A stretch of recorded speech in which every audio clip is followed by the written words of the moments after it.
Marc-Antoine Quédet. Merci, Monsieur le Président, mes chers collègues. D'abord, je vais peut-être répondre à 2 points d'introduction du Président. Tout d'abord, vous rassurer, je pense, sur la volonté de la région Rhône-Alpes. Alors, je ne suis pas conseiller régional, donc je parlerai sous la surveillance bienveillante de Mme Masbeuf, qui est conseillère régionale et qui est dans la salle, et qui, comme vous le savez, connaît très bien le département et aura à cœur de défendre notre département, et vous aussi, je le pense. Vous avez dit qu'une région peut mettre un département sous l'équerre noire. Il est évident que ce n'est pas la volonté de la région Rhône-Alpes de mettre l'Ardèche sous l'équerre noire. Il est évident que la région soutiendra l'Ardèche, et une des mesures qui a été prise d'ores et déjà, je crois savoir, et vous le savez, c'est la création d'un fonds rural spécifique pour un certain nombre de départements ruraux, dont l'Ardèche est particulièrement visée, et qui est dirigé d'ailleurs par un Ardéchois. Donc rassurez-vous, je pense que la région d'Ardèche, que le département de l'Ardèche sera bien traité par la nouvelle région Rhône-Alpes-Auvergne. Le deuxième point, Monsieur le Président, vous évoquiez le travail que vous voulez réaliser avec l'opposition concernant la mise en musique et en application de la loi NOTRe, et notamment dans la clarification des compétences. Je vous l'avais dit, cette clarification des compétences était déjà prévue dans la loi d'un précédent gouvernement en 2010, clarification des compétences qui a été annulée en 2012 par la majorité actuelle au Parlement et rétablie en 2015. Donc évidemment, nous étions d'accord avec cette clarification de compétences parce que la droite et le centre l'avaient portée en 2010. Nous en sommes toujours d'accord et nous serons heureux de travailler avec vous sur cette clarification des compétences entre la région et le département. Permettez-moi juste de dire que si la loi de 2010 n'avait pas été abrogée en 2012 et 2013, cette clarification de compétences serait déjà effective en 2015 et ce groupe de travail aurait eu lieu en 2013 et 2014. Donc vous nous trouverez à vos côtés pour travailler sur ce sujet-là et je vous remercie de nous associer à cette réflexion. Si je regarde un peu la présentation budgétaire que vous nous avez faite et un certain nombre de points de votre introduction,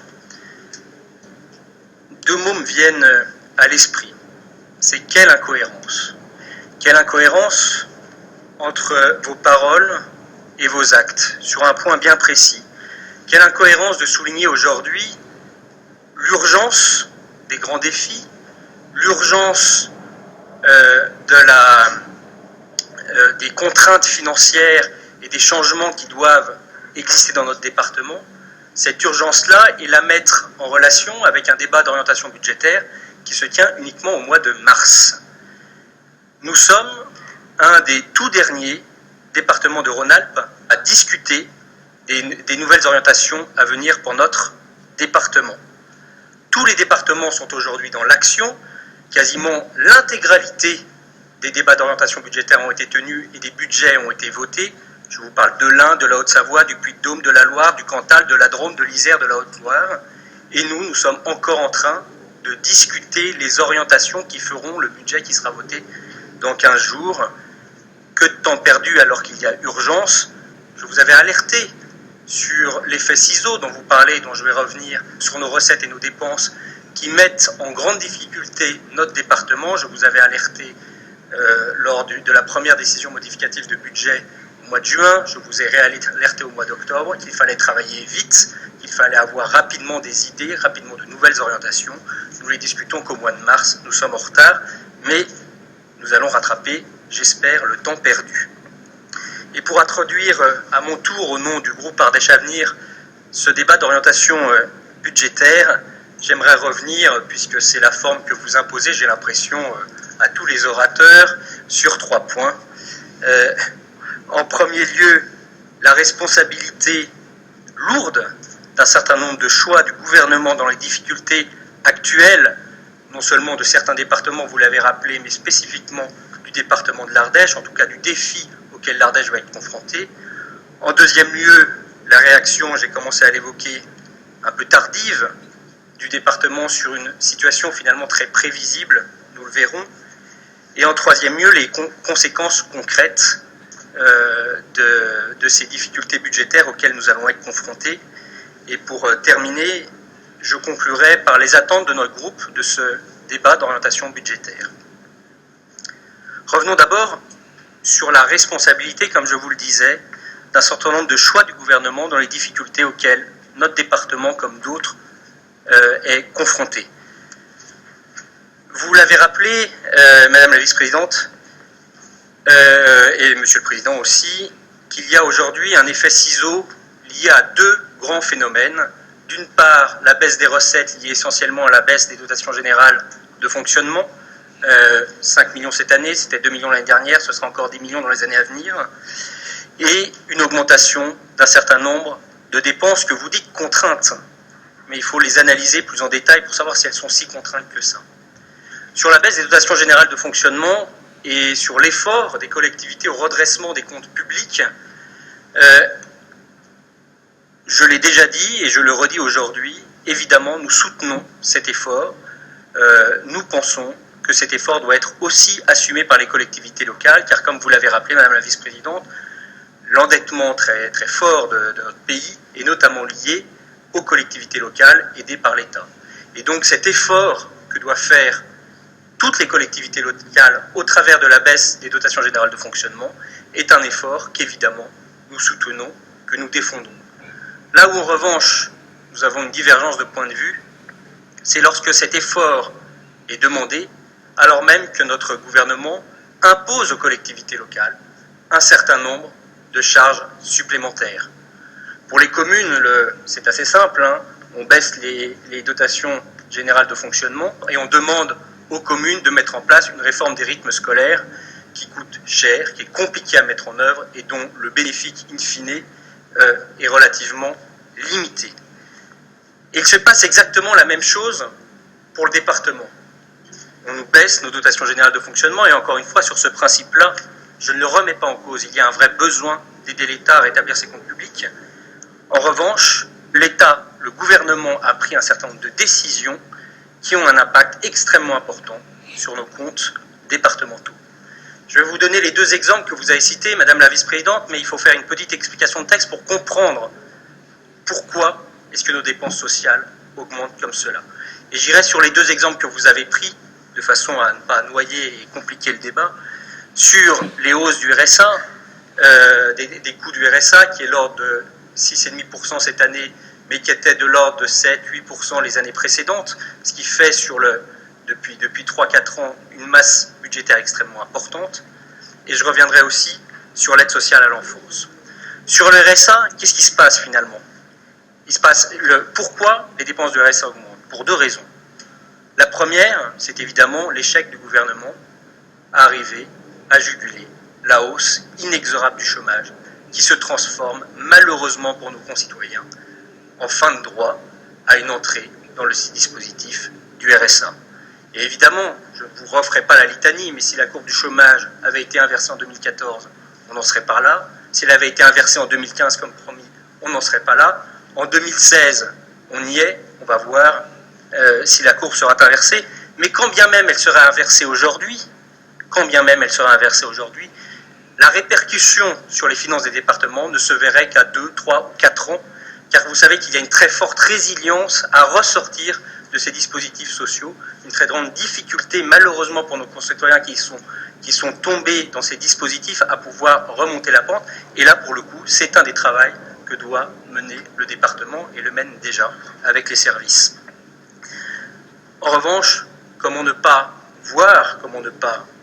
dire que cet échec du gouvernement est lié à des choix politiques, à une défiance vis-à-vis du monde de l'entreprise, à un revirement de politique qui a tardé à venir, et aujourd'hui on commence enfin à s'attaquer au problème du code du travail.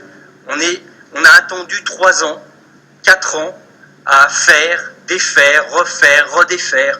L'exemple du CICE est un exemple fameux, où on augmente très lourdement les charges des entreprises pendant 2 ans, et puis après on leur baisse en disant « regardez, on vous baisse les charges ». Il y a une responsabilité du gouvernement qui est d'autant plus forte que d'autres pays ont réussi en matière d'emploi.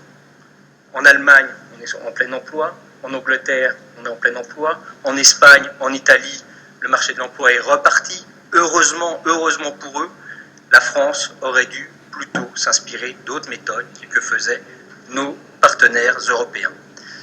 Ça, c'est la première partie de l'augmentation du RSA. Mais la deuxième partie, qui est extrêmement importante et que peut-être que tout le monde autour de la table ne le sait pas, peut-être que nos concitoyens ne sont pas tous au courant, sauf évidemment les bénéficiaires, c'est que le gouvernement a pris comme décision, et là c'est une décision directe, politique, volontaire, de revaloriser chaque année le RSA de manière extrêmement forte. Je vous donne les chiffres pour 2014. On a revalorisé le RSA de 3,30%. En 2015, on l'a revalorisé de 2,9%. Il ne faut pas s'étonner que les charges des départements augmentent de manière aussi conséquente. Et quel est le problème de revaloriser le RSA? Non seulement ce sont des charges pour les départements, mais aussi mettez-vous à la place de nos concitoyens qui ont la chance d'avoir un emploi. Les fonctionnaires, je vous rappelle que leur point d'indice est bloqué depuis des années.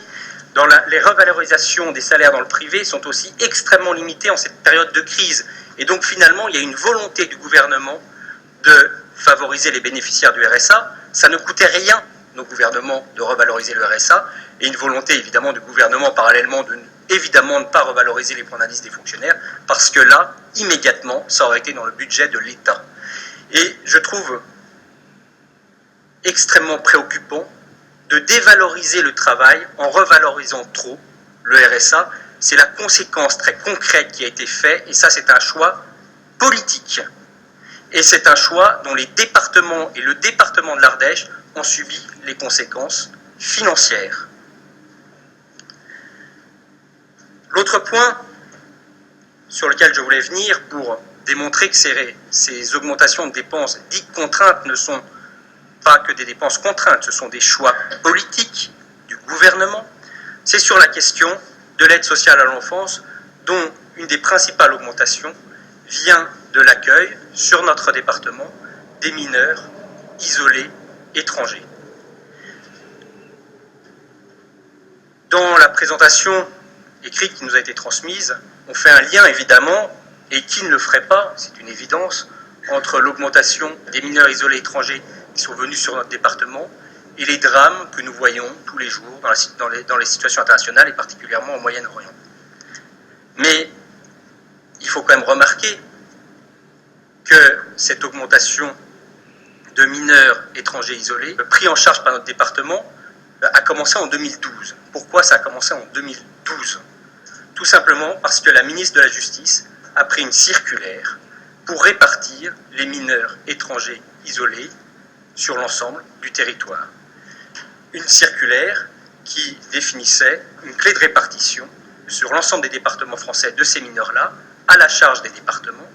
Clé de répartition qui, je vous le rappelle, a été annulée par le Conseil d'État il y a 8 mois, maintenant 1 an plutôt, en février 2015, annulée car la ministre avait outrepassé son pouvoir et n'avait pas le droit d'imposer aux départements de cette manière-là la prise en charge de mineurs isolés étrangers.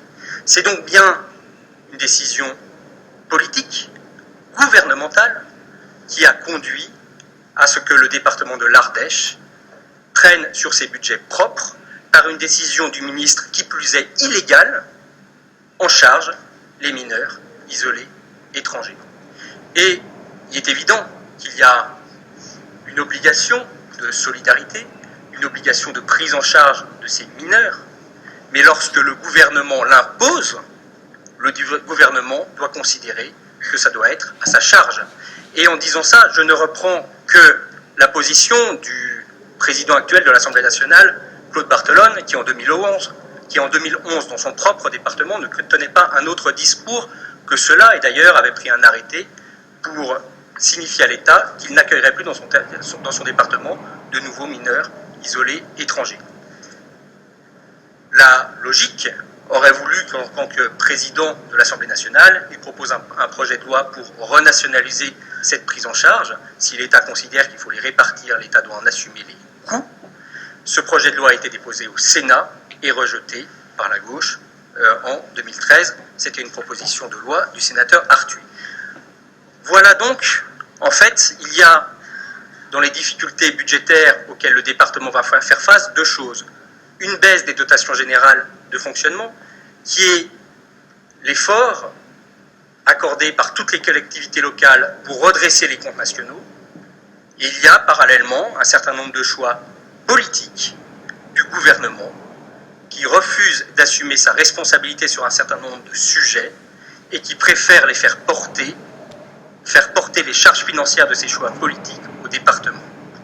Donc vous voyez, une phase où nous sommes en accord, une phase où il faut bien rendre à César ce qui appartient à César, les choix politiques du gouvernement actuel, soutenus par un certain nombre de conseillers départementaux à l'Assemblée nationale. Voilà pour dresser, je pense, une image juste des défis financiers auxquels nous sommes confrontés. Défis financiers qui étaient évidemment prévisibles. Et j'en viens à mon deuxième point, de trouver et de déplorer une réaction assez tardive du département à cette situation qui était si prévisible. Cette situation qui était prévisible parce que finalement l'augmentation du RSA, c'était un engagement de campagne du président Hollande, donc nous savions que nous allions avoir cette augmentation inexorable. La décision, la circulaire de Mme Taubira annulée par le Conseil d'État en 2015 était prévisible puisqu'elle a été prise en 2012. Nous savions que nous allions faire face à une augmentation assez significative de nos coûts de l'aide sociale à l'enfance. Pour vous donner un ordre d'idée, 50 jeunes accueillis dans le département de l'Ardèche, c'est 2 millions d'euros que l'État a transféré, de coûts que l'État a transféré d'un autre département vers le nôtre. Les 20 personnes que vous dites penser devoir accueillir l'année prochaine sur la base d'une clé de répartition illégale, Monsieur le Président, ce sera 1 million de coûts supplémentaires. Et bien ça, c'est des coûts qui étaient prévisibles puisque c'était l'application d'une circulaire prise par le gouvernement sur plusieurs années. Et finalement, quelle a été la réaction du département? D'abord, je le disais, une prise de conscience tardive, ce débat budgétaire est tardif. Nous avions essayé de mettre sur la table, dès le mois de juin, dès le mois d'octobre, les difficultés financières auxquelles le département allait être confronté. Je vous parlais d'effet ciseaux, je suis heureux que le mot effet ciseaux ait été repris dans vos propres propos, qui mettaient en exergue cette difficulté financière auquel nous allions être confrontés. Eh bien, on attend très longtemps, le mois de mars. Et quand vous dites que la situation budgétaire, la situation financière du département est très solide grâce à un certain nombre de décisions qui avaient été prises antérieurement, cela est assez discutable. Finalement, si nous nous étions attendus à ces difficultés, nous aurions dû voir les années précédentes, peut-être les charges à caractère général baisser. Or, comme l'a fait remarquer Madame la vice-présidente, si les charges à caractère général ont baissé en 2014, c'était juste dû à une écriture comptable. En fait, concrètement, ils n'avaient pas baissé. Et c'est qu'à partir de 2015 que dans les budgets, on s'attend à une baisse des charges générales. Encore faudra-t-il regarder si dans la réalité, ça se traduit par une baisse de ces charges-là. Et donc, il y a urgence à agir. Alors là, je vous rejoins, Monsieur le Président, sur un constat. Il y a urgence à agir et il y a des marges de manœuvre que nous devons trouver. Nous devrons faire preuve de courage, d'innovation, de capacité de réflexion ensemble pour trouver de nouvelles solutions. Parce qu'il faut bien faire comprendre à nos concitoyens ardéchois et ardéchoises ce que signifient ces baisses de budget pour un département. L'effet ciseau pour l'année 2016 à venir, vous l'estimez à une douzaine de millions d'euros, baisse des recettes, augmentation des charges. 12 millions d'euros, qu'est-ce que ça représente? 12 millions d'euros, ça représente 3 casernes de pompiers de grande taille, ça représente une dizaine de casernes de pompiers de petite taille, ça représente un nouveau collège. 12 millions d'euros, ce qu'il faut bien comprendre, c'est que nous sommes dans une dynamique d'augmentation de cet effet ciseau. L'année prochaine, on sera plutôt sur un écart de 15 à 20 millions d'euros. L'année d'après, 25 millions d'euros. 25 millions d'euros, c'est la moitié de la caverne du Pont d'Arc chaque année. C'est extrêmement significatif comme baisse.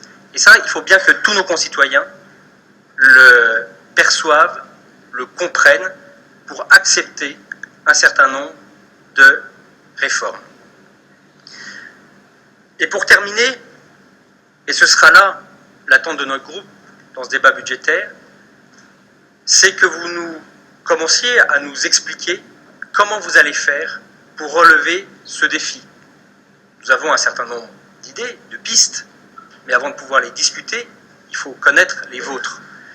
Parce que sans cela, nous allons créer de l'inquiétude légitime, l'inquiétude de nos partenaires que sont les collectivités locales, qui voient bien que les moyens du département vont baisser, l'inquiétude de toutes les personnes fragiles en Ardèche, qui bénéficient en premier lieu de la politique sociale du département, et c'est là sa première des objectifs. Vous parliez de la réalité sociale de l'Ardèche, et on a besoin du département, les Ardéchois ont besoin du département, et donc il peut y avoir une inquiétude légitime sur savoir ce que vont devenir ce qui ne sont pas des aides pour eux du département, mais leurs moyens parfois d'existence.